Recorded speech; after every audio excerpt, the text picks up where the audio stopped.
তেওঁলোকক বুকিং কৰা হৈছে 15 তাৰিখৰ পৰা 22 তাৰিখলৈকে জানুৱাৰী মাহটো।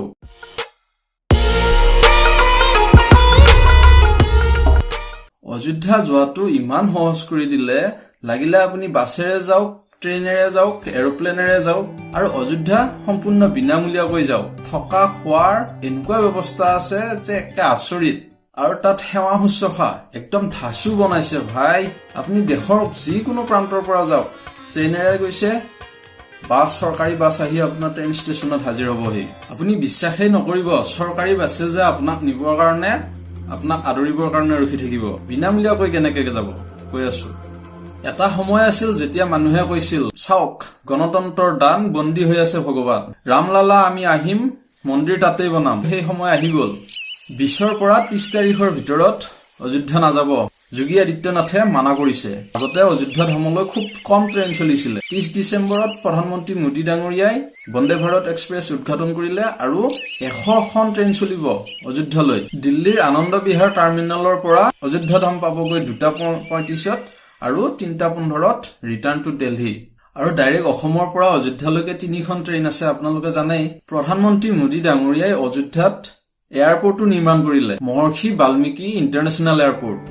দেশ বিদেশৰ পৰা বিভিন্ন মানুহ আকাশী ৰথেৰে আহিব আৰু তাত নামিব, ৰামলালাৰ দৰ্শন কৰিব। ময়ো বুকিং কৰিব চালো, কিন্তু জানুৱাৰী, ফেব্ৰুৱাৰী, মাৰ্চৰ শেষলৈকে ফুল বুকিং। বৰ্তমান ইণ্ডিগো এয়াৰলাইন চলি আছে আৰু বিভিন্ন কোম্পানীটো লাইন লাগি আছে তাত। আৰু আপুনি সম্পূৰ্ণ বিনামূলীয়াকৈ যদি ভ্ৰমণ কৰিব বিচাৰিছে কি কৰিব? ভাৰতবৰ্ষত বৰ্তমান 543 জন সাংসদ আছে। তাৰে বিজেপিৰ মেক্সিমাম বিজেপিৰে আছে।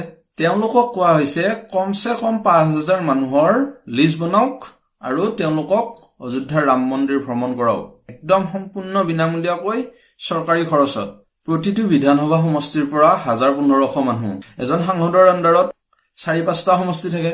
গতিকে সেই হিচাপে 5,000 মানুহ ধৰক। পাৱাৰফুল সাংসদ হলে সেই সংখ্যাটো বাঢ়ি যাবও পাৰে। এদিন দুদিন অযোধ্যাত থাকিব, দৰ্শন কৰিব, তাৰ পৰাই চিত্ৰকূট আৰু কাশীও দৰ্শন কৰিব পাৰিব। এয়া সকলো সাংসদ পুঁজিৰ পৰা খৰচ হব। আৰু ইলেকশ্যনো আহি আছে। এতিয়া কথা হল সাংসদ পুঁজিৰ পৰা কিমান খৰচ কৰে, সেইটো এটা ডাঙৰ কথা। ভক্তসকলতো যাবই। ভক্তসকলে মাটি বন্ধকত দি হলেও ৰামজীৰ দৰ্শন কৰিবই। এই জীৱনটো ৰামৰ বাবেই, ৰাম জন্মভূমিৰ কামৰ বাবেই। আৰু এটি কথা হৈছে অসমৰ বাহিৰত ৰাম কথা খুব চলে। এয়া আটাইতকৈ সুন্দৰ সময় সেই বাবাসকলৰ কাৰণে। তেওঁলোকক বুকিং কৰা হৈছে 15 তাৰিখৰ পৰা 22 তাৰিখলৈকে জানুৱাৰী মাহটো। অযোধ্যাৰ চুকে কোণে ৰাম কথা চলিব। তাত সকলো ডিচি, এছপি সকলোকে কোৱা হৈছে হনুমান মন্দিৰ, শংকৰ মন্দিৰ, মাতা জানকী মন্দিৰ যিমান আছে সম্পূৰ্ণ সুৰক্ষাৰ মাজত 22 তাৰিখলৈকে ৰাম কথা চলিব। মৰ্যাদা পুৰুষোত্তম ৰাম আমাৰ আদৰ্শ।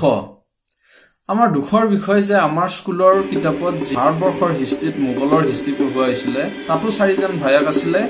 এজন ভায়েকে বাপেকক জেলত দিছিলে, আনজনে ভায়েকৰ মূৰ কাটি জেলত থকা বাপেকৰ আগত নি দেখুৱাইছিলে। আনহাতে আমাৰো 4জন ভাই আছিলে, যিয়ে পিতৃৰ কথাৰ বাবে, পিতৃৰ একাষাৰ কথা ৰক্ষা কৰিবৰ বাবে বিনা দ্বিধাই বনবাসলৈ গৈছিলে আৰু আনজন ভায়েকৰ পাদুকা মানে খৰমজোৰ লৈ আনি সিংহাসনত ৰাখি ৰাজত্ব কৰিছিলে, কেতিয়াও সিংহাসনত বহা নাছিলে। গতিকে এইবিলাক কথা আমি শুনিব লাগে। মই পৰাশৰ শৰ্মাই আদৰপূৰ্বক সকলোকে নমস্কাৰ জনাইছো।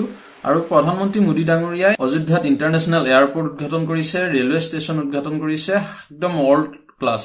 সকলোৱে যাব, সকলোৱে চাব। এয়া অযোধ্যা সংবাদৰ তৃতীয় ভাগ। আগলৈও চাই থাকিব।